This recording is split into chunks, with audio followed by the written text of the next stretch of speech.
So I am so old that I can remember the days before the World Wide Web, and not quite the internet. I was just reading that that was invented actually many years before even I started work. But now I don't go for a day without using it hundreds of times, and I'm sure that many of us are the same. It's brought so many benefits, but its massive growth means it is the sleeping giant in terms of carbon impact. So I'd now like to invite Kayleigh, who is going to talk to us about what we can do to reduce our impact of when we are using the internet. Kayleigh is co-founder of Kakadu Creative, a creative ethical design agency, which puts planet before profit and supports businesses with the same ethos. Hi, I'm from Kakadu Creative, and basically we are a full service design agency, and we discovered the issue around the internet and its impact on the environment. God, it's about getting on for about 2 years ago now, and it just blew my mind when we discovered it. I just couldn't believe the impact it had, but then the more I dug into it, the more it made sense. So I'm going to start the presentation with giving you some of the information that we've discovered that kind of helps to understand why it has such a huge impact. So if my keyboard will work, there we go, it's jumping. Right, okay. So the dirty truth about the internet, it currently uses 10% of global energy, and that is set to rise to 20% by 2030. And Camilla kind of touched on this in regards to the fact that one of the driving reasons behind this is because we use it so much. I mean, would it surprise you to learn that here in the UK, we spend on average 6 hours and 42 minutes a day online, and that equates to 100 days out of your year spent purely online. It's an incredible amount of time. And then if you add to that the fact that, oh, here we go, there are 4.9 billion users using the internet worldwide, you kind of get a feel for why it's such a big issue. And currently, to jump back to that stat there, it's emitting 39.9 billion tonnes of CO2 into the environment. That's 4% of total emissions, and that is more than the aviation industry. I think we're all, I hate to use this word, I think we're all comfortable, or we're familiar with the fact that the aviation industry is a heavily polluting industry, but we never really correlate the internet to be the same. And one of the big reasons, oh, I'm just getting Lemsip delivered. Thank you very much. The doctor's here. Yeah, and one of the big reasons is because we're using it so much every day, and there are so many of us using it. Another big reason why it's having such a big impact is the fact that the actual websites and the assets and things that we're using online are growing massively. So in 2011, an average web page was just 523 kilobytes. Today, or June 2021, it increased to 2.1 megabytes. That's a 400% increase of every single web page that we're looking at on average. And to give you an even more interesting statistic, back in 1993, when sort of web pages really started to become a thing, the average web page was just 14.1 kilobytes. So not only are we using it more, the actual things that we're using the internet to do are much, much heavier, much, much larger. And therefore, the bigger these things are, the more energy they need to deliver, the more power we need to generate, the more fossil fuels we're burning, the more impact we're then delivering into the environment. And an average website produces around 100 kilograms of carbon dioxide every year. And that's based on just under 5,000 monthly page views. And that's the equivalent to driving 483 kilometers in a traditional fossil fuel powered car. So it's quite considerable, the impact that these websites and these assets that we're using, and especially if you consider things like streaming online, Netflix, Amazon, Disney Plus, all of those things that we're doing online now, they're all adding up to create such a huge impact on the environment. And one of the things that we're on a mission here, one is obviously to raise awareness of this issue, doing things like this, doing this talk here. But another thing that we champion is sustainable web design. And that's really tackling this issue that we've got on the page right here, is bringing this average web page size down, so that we're not building such huge sites, and then therefore they're not needing as much energy to deliver, and therefore they're not needing as much power and not emitting as many emissions. But the beautiful thing about small web pages and optimized web pages is not only are they great for sustainability, they're great for user experience because they're faster and easier to navigate around, and they're also brilliant for SEO. So working around making sure that websites are low carbon and low size is not just good for sustainability, it actually benefits the user and your SEO work as well. So why should you care? I mean, I'm talking about these facts and figures, but I mean, you're here, you obviously do care, but for some people, they might look and go, well, why should I care? Why do I need to worry about the sustainability of the internet? Why do I need to worry about bringing down my impact? It doesn't really matter. I'm still getting customers. I'm still selling my products. I'm still selling my service. Doesn't matter. I'm not going to do it. Well, actually, as you can see on the screen here, 80% of customers have a more positive image of a company that supports social or environmental issues. 88% of customers will be more loyal to a company that supports these issues, and 92% of customers will be more likely to trust a company that supports social or environmental issues. So not only should we care about this from an environmental perspective, we should really care about it from a business perspective as well, because consumers care about this stuff. And if they care about it, when they're then putting your business alongside another service provider or another product that is similar to you, one of your competitors, if you're talking about this stuff, if you're making an impact, if you're really trying to do good in the environment and socially, and your competitor isn't, then the consumer will choose to go with you. They'll choose to put their money with you. And this is becoming a much bigger buying factor and a much bigger influence on where people are spending their money. And this is only going to grow. So you should care not only because it's right for the environment, but also because it's right for your business. So what can you do about it? Well, step one is measure. So we can there's lots of things that I'm going to go through in this presentation about things you can do, but quite often, especially in a business environment, we need to understand what these actions that we're doing actually, what impact they have, because quite often we have to report to senior management, or it may be that we have external people that accredit what we're doing and monitoring what we're doing. So we need to understand what these actions are, how these actions are impacting our impact. So there's a few things that you can do. If you're using cloud-based service providers, so Google, Microsoft, Amazon, they all have carbon footprint dashboards, basically. If you take a screenshot of this page, you'll see that there's some URLs at the bottom where you can go in and look at the dashboards for Google, Microsoft, and Amazon. And these are really great tools where you can go in and you can see the impact that your business's usage of that cloud system has on the environment. You can see your carbon footprint, and you can start to get a feel for the impact that you're having, and therefore how you can start to reduce it.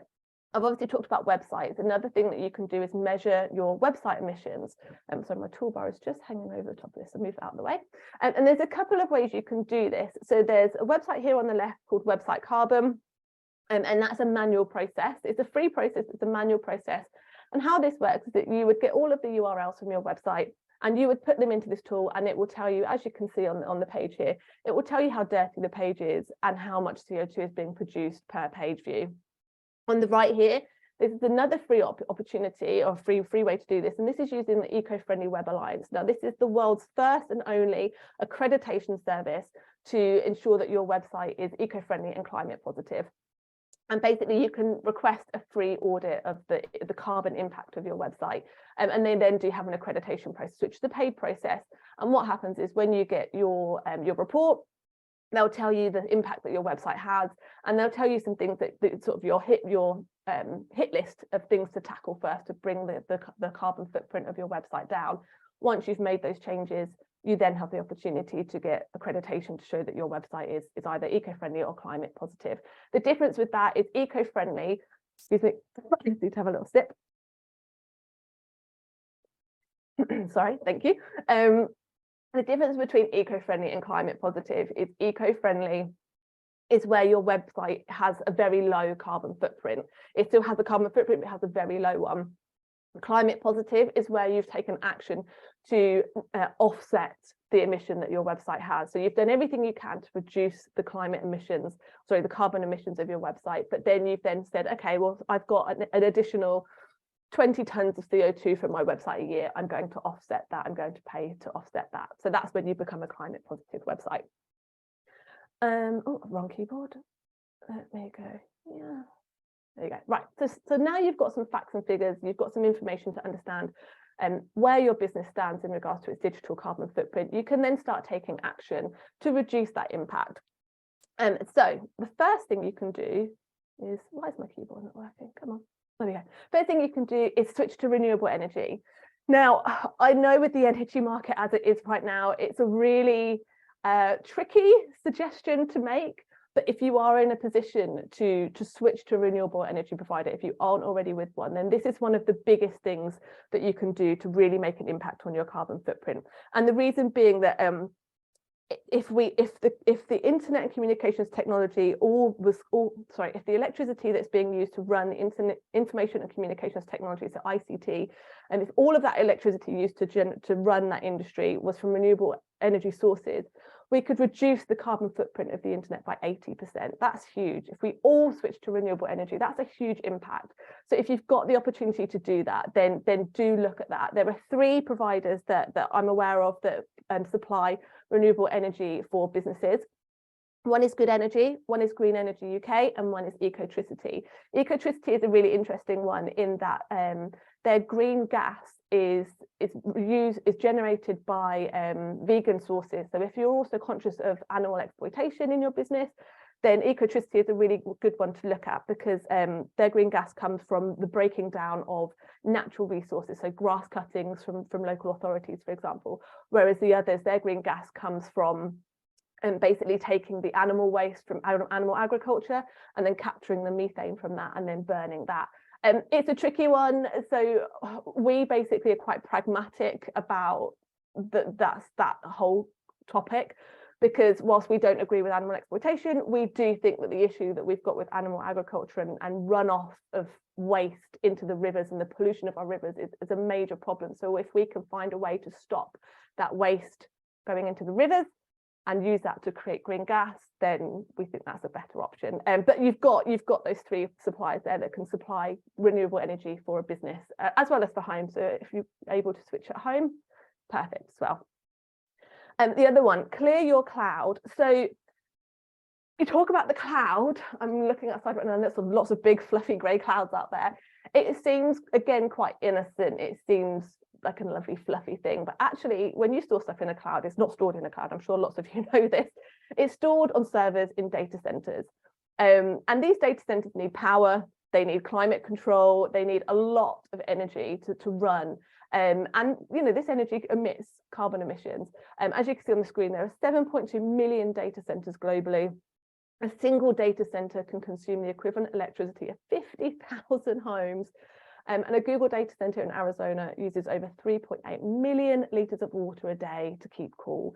So this is major. This is a huge amount of resources and power we're using to just store stuff, So take some time, do a bit of a spring clean of your data and clear as much as you can. Bring that information down. If you've got files from the last 10 years, do you really need those? I mean, I used to work for a big corporate over in Peter in Lynchwood, and I just remember the folders that we had of just old presentations and versions of like 4 or 5 different versions of the same presentation, and it was all just stored just for no real reason. Just what happens with businesses, we collate stuff, we never clear it, we make more and we never clear it. So take some time to spring clean your cloud, clear as much as you can, because the less we store, the fewer servers we need, the fewer data centers we need, and the less resources and power we need to run them. Use email wisely. So 1 email, as you can see on the screen, is equivalent to 4 to 50 grams of CO2. And the variance in that is files, is attachments. If you're attaching a large file to an email, that's where you'll start to get up to about 50 grams of CO2.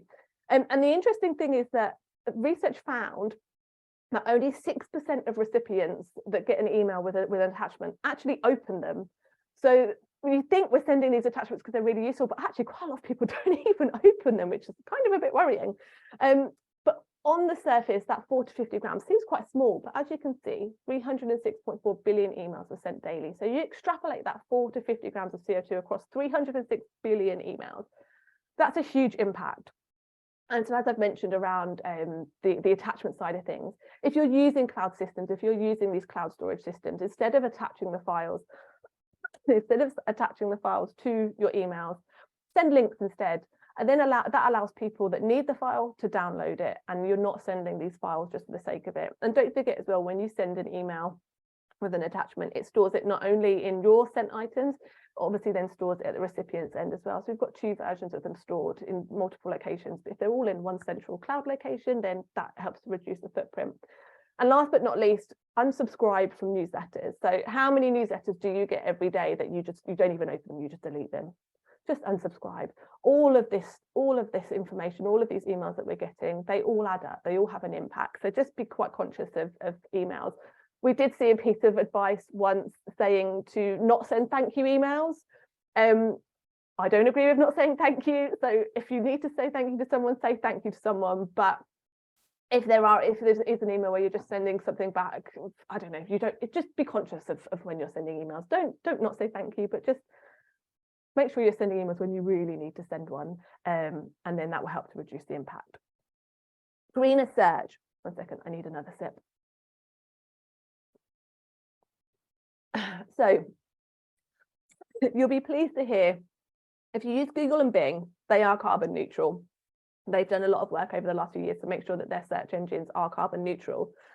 But why stop there? Why not be even greener than that and use a search engine called Ecosia? It's a really great platform.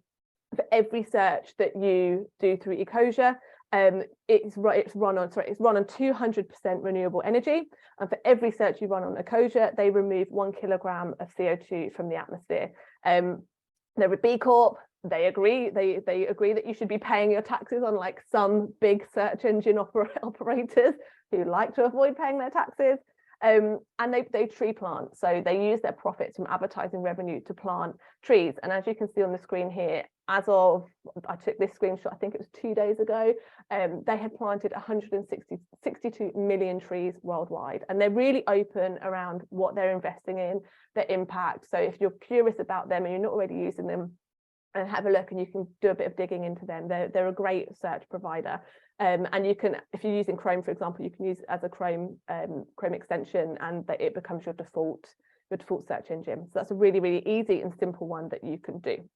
And then switch off your video. So I was quite pleased to see, actually, in the beginning of this, when everyone was coming into the call, that the majority of you had your video already switched off. So it feels like you've got this memo already. But just in case you just happen to have it switched off for the sake of it, you might be interested to know why I've got this on here. So a 2012 study found that a 5-hour video meeting generated just 7% of the emissions an in-person meeting would have produced. So that's one of the huge benefits of obviously remote working that has happened over the last few years due to the pandemic. But there's still more that we can do. So a recent study by Purdue University found that switching off your video in online meetings actually reduced your carbon footprint by 96%. So if you don't need to have your video on in meetings, switch it off. You're saving your carbon emissions and better for the environment. Next one, using dark or night mode. So not only obviously is dark mode and night mode kinder to our eyes, it's kinder to the environment. So white and bright colors need more power to display on a device, and therefore obviously they need more energy, they emit more carbon emissions. And you might be interested to know that the blue colors use roughly 25% more energy to produce on a device than red or green, and black is the least energy intensive color. So if you, as and where you can, switch to dark or night mode. If you're creating any digital assets and it's on brand for you, use dark, use black, use darker colors, and it will help to reduce the impact there. Sustainable websites. So as I mentioned at the beginning of the talk, this is an area where this is our mission. This is where we specialize in. We work with our clients and when we're building new websites for people to make sure they're as sustainable as possible. As you can see on the screen on the left, this was a result for a website we built recently. And this was 86% cleaner than web pages tested, emitting just 0.15 grams of CO2 every time someone visited that page. Now, what you may not know is an average web page emits 2 to 2.5 grams of CO2 per page view. Heavy and bloated websites can emit 7 to 10 grams of CO2 per page view. A low carbon sustainable website will emit less than a gram. I mean, our goal here at Kakadu, we don't really like pages to be any more than 0.3, 0.4. We really love them to be as minimal as possible. And you may think that in order to have a sustainable website, it needs to be a really boring website. It needs to have not a lot on it. But actually, no, there's some real clever things that you can do, for example, using SVG graphics rather than PNGs and JPEGs. Minimizing animation, optimizing images. I mean, you can see on the right hand side of the screen here, this is a breakdown of the assets that are being used to generate people's websites and the average amount of space being used by different assets. And as you can see here, video is equivalent to around 2/3 of an average web page. Video is huge. It's become very popular because it's a really great way to create atmosphere or create dynamicism on a web page, but actually by doing that, we're really having a major impact on the environment, because videos are really huge files. They take a lot of energy and data to produce, to deliver onto the device. So they're really, really carbon intensive. So avoid video as much as you can. Definitely don't autoplay them. Autoplay can be it's one of the worst things you can do for sustainability on a website.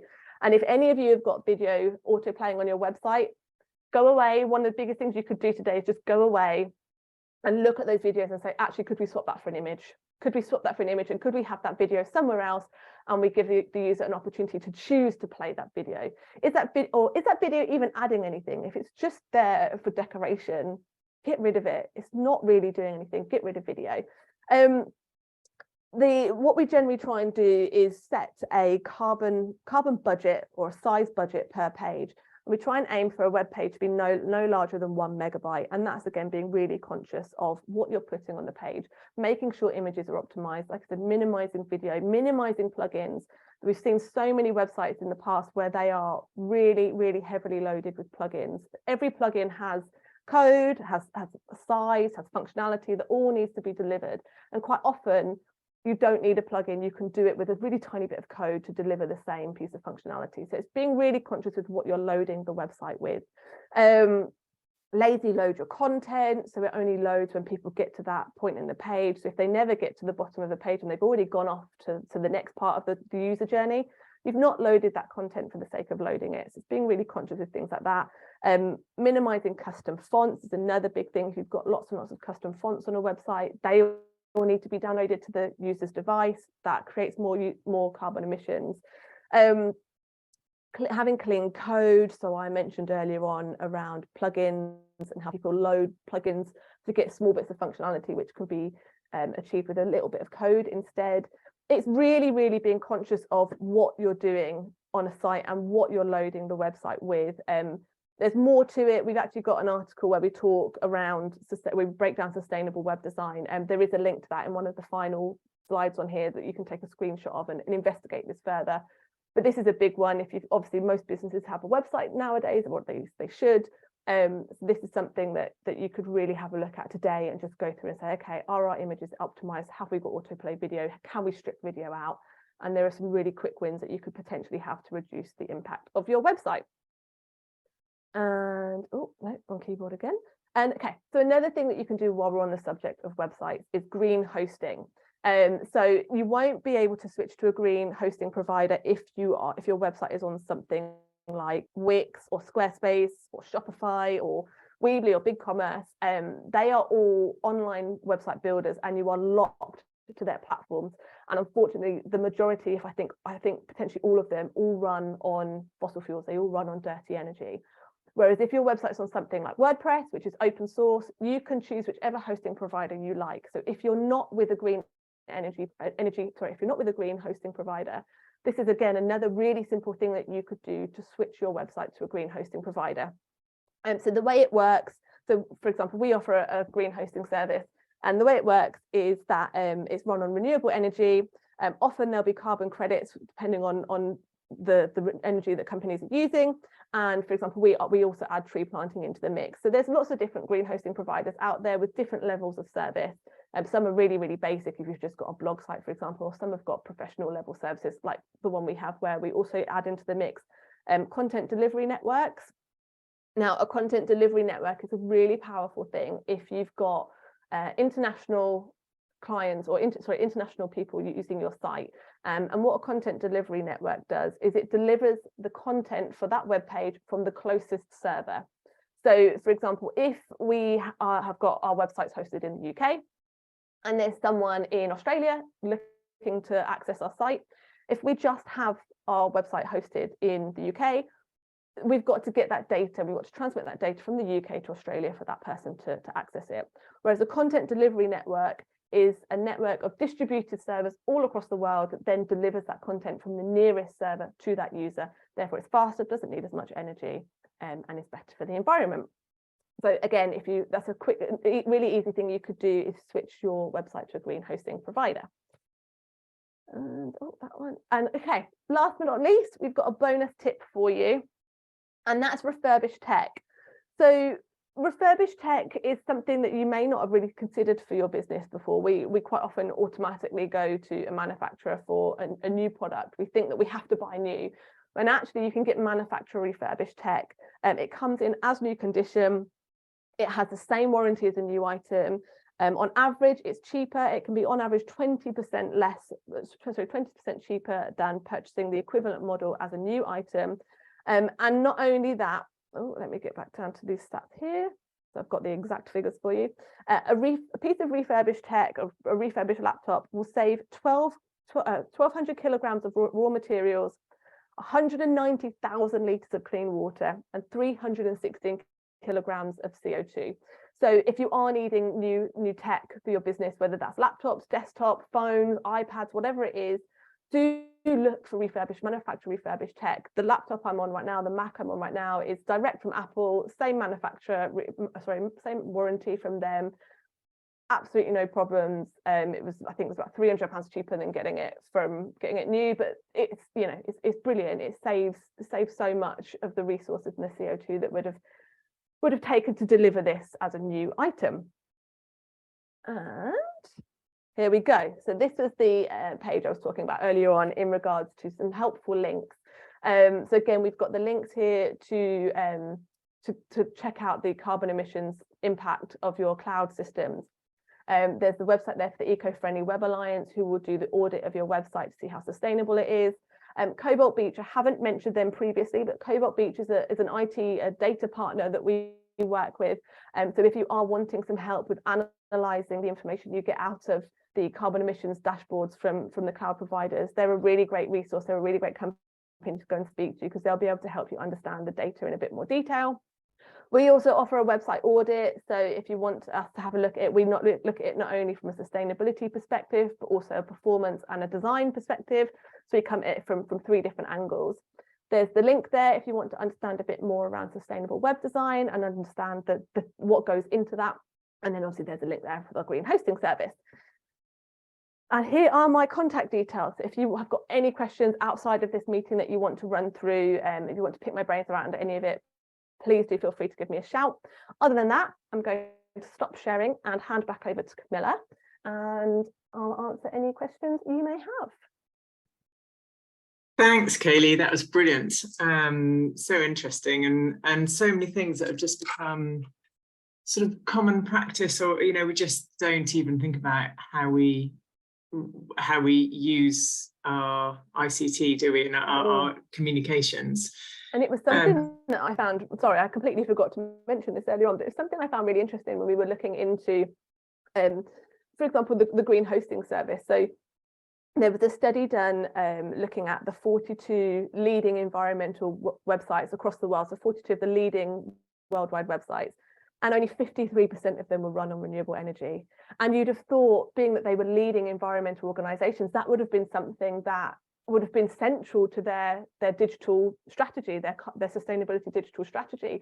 But it's something that so many people, I think, don't even think about, don't even realize. The impact of the internet on the environment is just something that so many of us have never come across. And like I said, even the leading environmental organizations aren't there yet. So it's a huge topic, and it's something that's been allowed to, I think, snowball. But I think we've got a real opportunity to grab it and take charge and minimize the impact before it gets too out of hand, hopefully. Yeah. So one question we've had from Rebecca is, do you know where we can take tech to get it refurbished? It would depend on what tech. So for example, if you can take them to the direct manufacturer. So for example, if you've got Apple technology, you could take it to an Apple store and get them to look at it. But it would depend on the tech and finding the right expert for doing that for you. I know, actually, and I happen to know where Rebecca is, and she's based in Peterborough. And there is actually a place in Peterborough called e-waste recycle. I don't think you can take it in individually, but they do take things to, they look at ICT and then they refurbish it if they can, and they will recycle it if they can't refurbish it, and they try and sell it on if they can as well into secondary markets. So there might be places like that, near each of the people who are on the call today.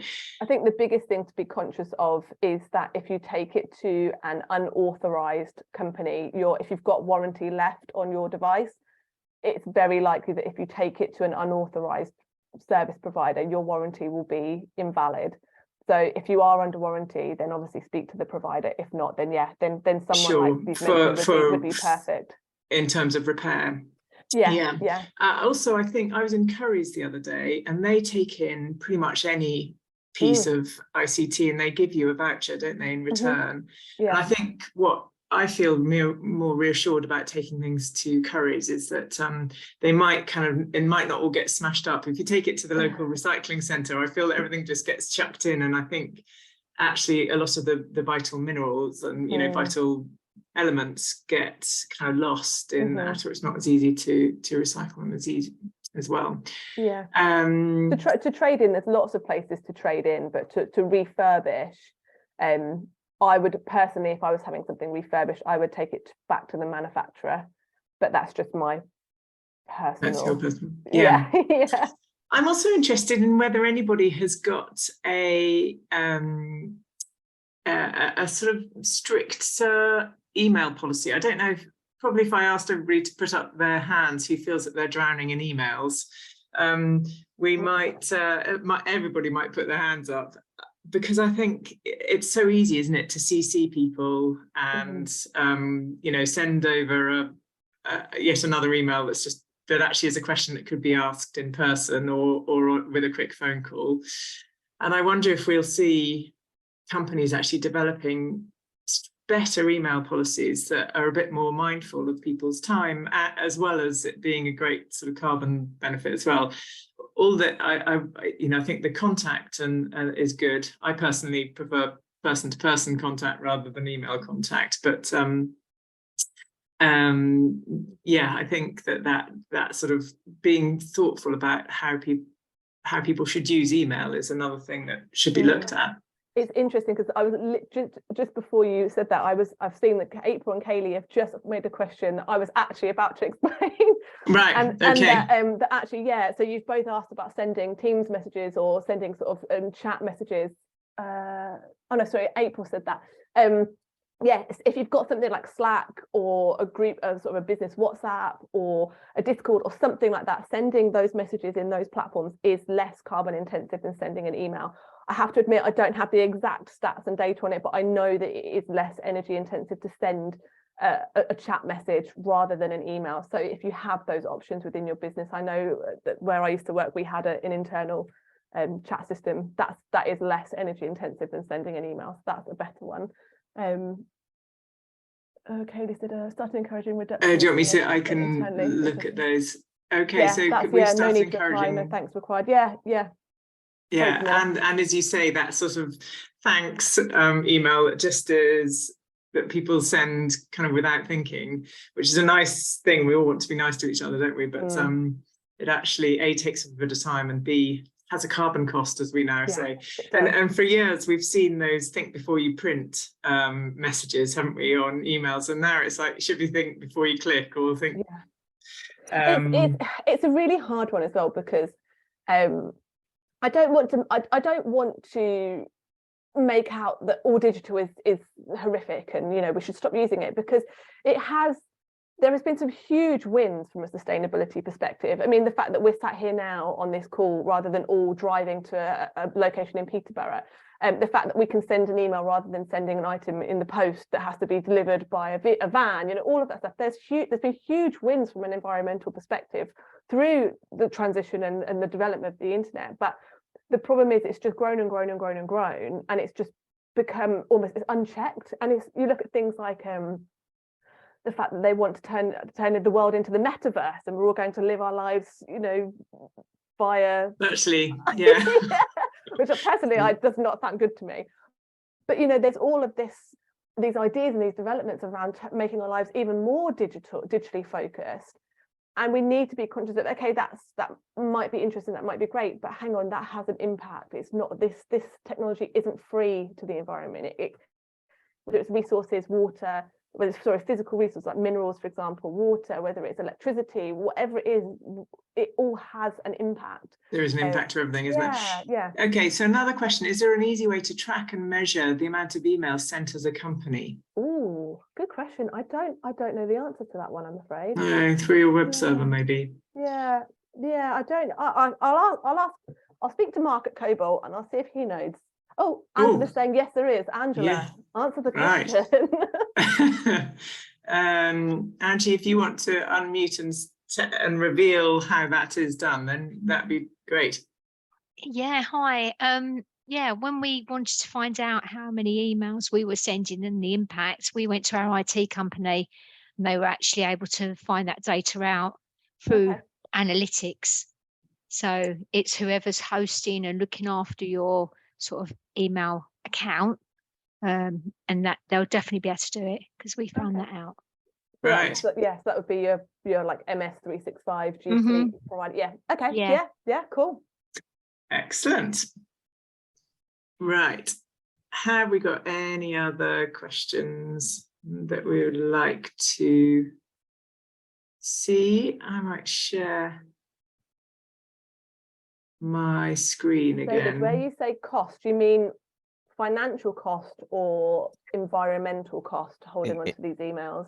Environmental cost, yeah. So is there? So I know, appreciate obviously sending it takes through the service, but if I'm holding on to, because I have emails from God knows when, to be fair. So is there an environmental cost to actually holding on to emails for long periods of time? And is there a sort of a clear out that you should do over a period of time? Yeah, no, there is, because it comes back to the slide around the cloud. All of this stuff needs to be stored. So it will be stored somewhere on your email hosting provider's data server. And obviously, like I said earlier on, the more data we store, the more servers we need, the more data centers we need. It just grows and grows and grows. So I kind of have a rule where I delete anything that's 3 years old, 3 years or older. And Camilla and I were talking about this a couple of days ago, actually. And I said, so far, it's not bit me in the butt, because anything important is put into our CRM system, or we have obviously like contract documents, things like that. So anything important is put into there. So yeah, 3 years or older, I clear stuff out. But yeah, it does, because it has to be stored. So therefore, there is an environmental impact on hoarding all of these emails. Oh yeah, now John raises a good point that don't forget, when counting emails, don't forget to include the mail sent through third parties like MailChimp and etc. Yeah. And there's things like, you've mentioned Xero. So if you are using something like Xero for sending out your invoices, they have an option to send a PDF with the email.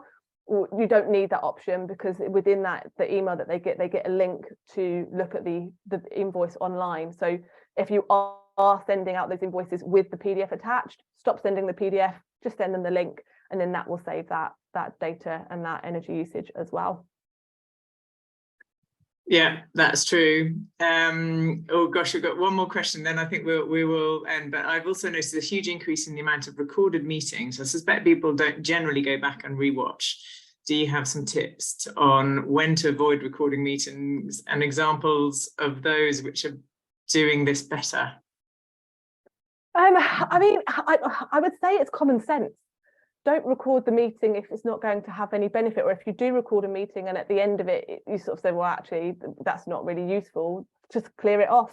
There's no harm in physically recording it, as long as it's useful. But then it's whether you store all of this. Again, it comes back to storing it all. We're storing so much stuff.